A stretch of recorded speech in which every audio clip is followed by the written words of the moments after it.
হুজুর সাল্লাল্লাহু আলাইহি ওয়াসাল্লামের দুধমাতা মা হালিমাতুস সাদিয়ার কথা আমরা সবাই জানি। দত্তক প্রথার কারণে হুজুর সাল্লাল্লাহু আলাইহি সাল্লামকে শিশু অবস্থায় দত্তক দেয়া হয় মা হালিমাতুস সাদিয়ার কাছে। তার বাড়ি ছিল তায়েফে। বনু সাদ গোত্রে তিনি জন্মগ্রহণ করেছিলেন বলে তাকে সাদিয়া বলা হয়। মক্কা শরীফ থেকে তায়েফ 100 কিলোমিটার দূরে এবং তায়েফ থেকে মা হালিমার বাড়ি ওয়াদিয়ে হালিমা আরো 60 কিলোমিটার দূরে। সুধীমণ্ডলী, আজকে আমরা আপনাদেরকে নিয়ে যাচ্ছি সেই তায়েফ থেকে আবার মা হালিমার বাড়ি ওয়াদিয়ে হালিমাতে নিয়ে যাচ্ছি। মক্কা শরীফ থেকে তায়েফ শহর 100 কিলোমিটার দূরে, কিন্তু মক্কাতুল মুকাররমা থেকে তায়েফের উচ্চতা প্রায় 7000 ফিট। রাস্তাটি কিন্তু সমতল নয়, সমতল জমিন থেকে 7000 ফিট উঁচুতে পাহাড়ের পাশে দিয়ে, কখনো দুই পাহাড়ের মাঝখানে, খুব সংকটাপন্ন রাস্তা দিয়েই যেতে হয়। এভাবে আমরা গাড়ি নিয়ে সকালে রওনা হয়ে তায়েফে পৌঁছি। এই রাস্তা দিয়েই মহানবী সাল্লাল্লাহু আলাইহি ওয়াসাল্লাম হুজুর সাল্লাল্লাহু আলাইহি ওয়াসাল্লামের দুধমাতা হালিমাতুস সাদিয়ার সঙ্গে গিয়েছিলেন তায়েফে। এভাবেই পাহাড়ের পাশে দিয়ে রাস্তাগুলো উপরে গিয়েছে, উপর থেকে আবার নিচে গিয়েছে। উপর থেকে দেখলে শহরটাকে এমনই দেখা যায়। মাঝে আমরা এক জায়গায় এসে দেখলাম বৈদ্যুতিক ক্যারিয়ারের দ্বারা পাহাড়ের উঁচু থেকে, চূড়া থেকে নিচে নামতে হয়। লোকেরা এভাবেই উঠানামা করে। সাধারণত পাহাড়ের উপর থেকে নিচে গাড়ি অথবা বৈদ্যুতিক ক্যারিয়ার ছাড়া নামা ওঠা করা কোনো ক্রমেই সম্ভব নয়। আমরা তায়েফ শহরে এসে পৌঁছে গেছি। শহরের নিচে অর্থাৎ মক্কা শরীফে যখন 38 সেলসিয়াস ডিগ্রি তাপ, তখন তায়েফ শহরের তাপ হচ্ছে মাত্র 15 সেলসিয়াস ডিগ্রি তাপ। এত ঠান্ডা গাড়ির বাইরে হাত বের করা সম্ভব নয়। এখানে সর্বদাই ঠান্ডা থাকে, মাঝে মধ্যে বৃষ্টিপাতও হয়। আমরা যে মসজিদটি দেখতে পাচ্ছি এটা তায়েফ শহরের এক কিনারে পাহাড়ের পাদদেশে। এটাকে আদালতে আলীও বলে বা মসজিদে আলী বলে। তার কারণ এখানে ইসলাম বিজয়ের পর এখানে হযরত আলীউল মুরতাদা রাদিয়াল্লাহু তাআলা আনহুর বিচারালয় ছিল। তিনি এখানে বসেই বিচার করতেন। পরবর্তীতে হুজুর সাল্লাল্লাহু আলাইহি ওয়াসাল্লাম এখানে এসে নামাজও পড়েছেন। তখন যেভাবে ঘরটি তৈরি হয়েছিল, পরবর্তীতে আব্বাসীয় খলিফাদের সময় এটার কিছুটা মেরামত হয়। তারপর থেকে মসজিদটি আর মেরামত হয়নি। এখন অবশ্য সেখানে কাউকে নামাজ পড়তে দেয়া হয় না। কাঁটাতারের বেড়ার ভেতরে মসজিদটিকে রাখা হয়েছে। এর ভেতরেও ঢুকবার কোনো উপায় নেই। এভাবেই বেড়া দিয়ে রাখা হয়েছে মসজিদটিকে। এই মসজিদ থেকে আরেকটু পশ্চিম দিকে এগুলেই আমরা আরেকটি ঐতিহাসিক জায়গা দেখতে পাবো। মক্কাতুল মুকাররমা থেকে প্রায় 100 কিলোমিটার পূর্ব দিকে আমরা তায়েফ শহরের এমন একটি জায়গায় দাঁড়িয়ে কথা বলছি। আজ থেকে 1500 বছর আগে এখানেই আমাদের প্রাণপ্রিয় নবীজি মোহাম্মদ মুস্তাফা সাল্লাল্লাহু আলাইহি ওয়াসাল্লামকে এখানকার লোকেরা নির্যাতন করেছিল, পাথর মেরেছিল তার নুরানি দেহে। যে পথে তাকে পাথর মারা হয়েছিল সেটি আজকে এভাবে রাজপথ করে দেওয়া হয়েছে।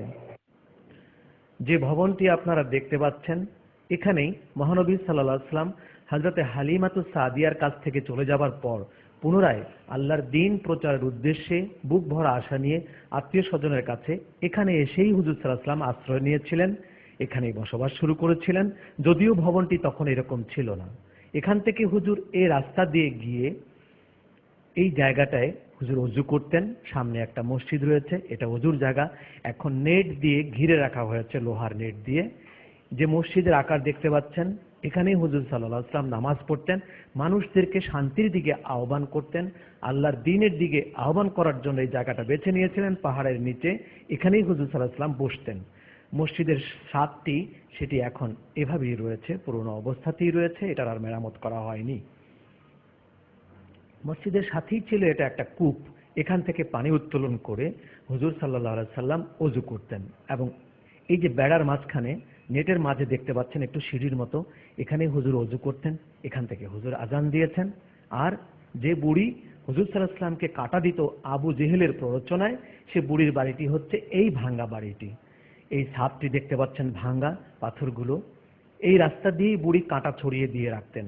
হুজুর বাসা থেকে বের হয়ে বুড়ির বাড়ির সামনে দিয়ে ডান দিকে ঘুরে এই জায়গা পর্যন্ত আসতেই হুজুরের পায়ে কাঁটা বিঁধে পড়তো। হুজুর কষ্ট পেতেন আর বুড়ি ঘরে বসে আনন্দ করত। এই ছিল বুড়ির সেই গাছ, বড়ই গাছ। এই গাছের কাঁটা দিয়েই হুজুরকে আঘাত করা হয়েছিল। সে মরা গাছটি এখনো এভাবে দাঁড়িয়ে আছে। বুড়ির বাড়ির পেছনের অংশটি হচ্ছে এটি, যদিও চতুর্পাশে ভবন হয়েছে, কিন্তু এটিকে এখনো ওভাবেই জরাজীর্ণ অবস্থায় রাখা হয়েছে। এখন আপনারা যে পাহাড়টি দেখতে পাবেন, এই পাহাড়ের উঁচুতে একদম চূড়ায় একটি পাথর দেখতে পাচ্ছেন। কাফেররা হুজুরকে শেষ করার জন্য পাথর নিক্ষেপ করেছিল, আর আরেকটি পাথর এসে ওই পাথরটাকে আটকিয়ে দিয়েছিল। এটা হলো হুজুরের মুজিজার পাথর। যে পাথরকে ঠেকিয়ে দিল সেটি আজও ভাবে আছে।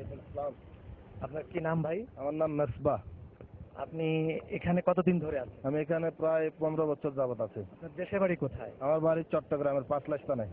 এখানে আপনি নিশ্চয়ই কোনো কাজ নিয়ে আছেন তো না? জি, আমি এখানে ব্যাংকে চাকরি করি। আচ্ছা, এখানে আমরা দেখলাম যে নবীজির এখানে এই মসজিদে নামাজ পড়তেন, এখানে উজু করেছেন, বুড়ির বাড়ি কাটা দিয়েছিল এবং বুড়ির গাছ সবকিছু দেখলাম। এ সম্বন্ধে আপনি কতটুকু জানেন? আমি জানি এখানে পবিত্র মক্কা নগরী থেকে প্রায় 100 কিলোমিটার দূরে তাইব নগরী।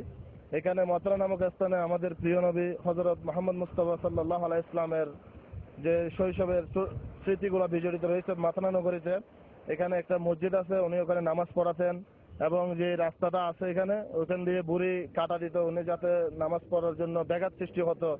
এই পবিত্র মসজিদের মধ্যে আমরা প্রায় সময় এখানে আসি, এবং আরো বিভিন্ন দেশি ভাইয়েরা, বাংলাদেশি, পাকিস্তানি, ইন্ডিয়ান ভাইয়েরা আসে, ওনারা এখানে নামাজ পড়ে এবং দোয়া করে। যে প্রশস্ত রাজপথ দিয়ে আমরা গাড়িতে করে হযরতে হালিমার বাড়িতে যাচ্ছি, হযরতে হালিমাতুস সাদিয়া উটের পিঠে করে হুজুর সাল্লাল্লাহু আলাইহি সাল্লামকে এই পথ দিয়ে এভাবেই নিয়ে গিয়েছিলেন। আমরা তায়েব থেকে 60 কিলোমিটার যাবার পর মেঠো রাস্তা পেলাম। এটা আসলে কোনো রাস্তা তৈরি করা হয়নি, মানুষ যেতে যেতেই এভাবে রাস্তা হয়েছে। হযরত হালিমাতুস সাদিয়ার বাড়ি, সেটাকে ওয়াদিয়ে হালিমা বলা হয়। ওয়াদিয়ে হালিমা, সেখানে যা কিছু করা হয়েছে হালিমার নামেই। আমরা চলে এসেছি ওয়াদিয়ে হালিমার সেই পাহাড়ে, যে পাহাড়ের চূড়ায় মা হালিমার বাড়ি। পাহাড়ের গায়ে কিছু কাঁটার গাছও রয়েছে, তাই সাবধানে পাহাড়ে উঠতে হয়। হযরতে হালিমাতুস সাদিয়ার যে ঘরটিতে বসবাস করতেন, আমরা খুব কাছাকাছি চলে এসেছি সেই ঘরে। এই ঘরটিতেই মহানবী সাল্লাল্লাহু আলাইহি সাল্লাম শিশু অবস্থায় সময় কাটিয়েছেন। এটা ঘরের সামনের দিক, ঘরের দরওয়াজা এই দিক, এটাই প্রধান দরওয়াজা, এখান দিয়েই মহানবী আসা যাওয়া করতেন। এটা সে ঘরের পেছন দিকটা।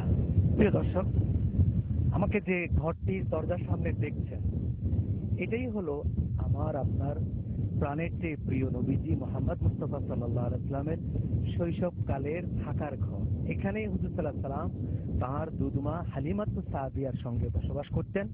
এই দরজাটি দেখতে পাচ্ছেন, এটা দিয়ে হুজুর সাল্লাল্লাহু আলাইহি সাল্লাম ঢুকতেন।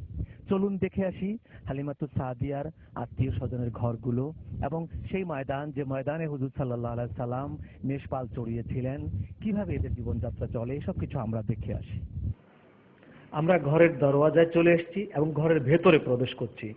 ঘরের ভেতরে এটা হচ্ছে দরওয়াজার চৌকাঠ। তখন যে কাঠ দিয়ে দেয়া হয়েছিল সেই চৌকাঠ এখনো আছে।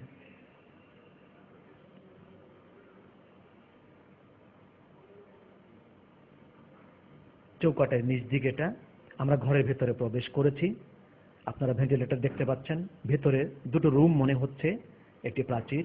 একটি রুমে হুজুর সাল্লাল্লাহু আলাইহি সাল্লাম এবং তার মা থাকতেন, হয়তো অন্যটিতে হযরত হালিমার স্বামী থাকতেন। এটাই হচ্ছে ঘরের ছাদ। যদিও ছাদ নেই, ছাদ কেমন ছিল তা বোঝা যাচ্ছে।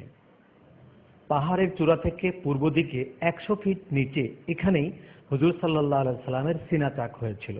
হুজুরের ওপেন হার্ট সার্জারি বা সিনা চাক মোট 4 বার হয়েছিল। তার মধ্যে এখানে হয়েছিল একবার, হযরত জিবরিল আমিনের মাধ্যমে হয়েছিল।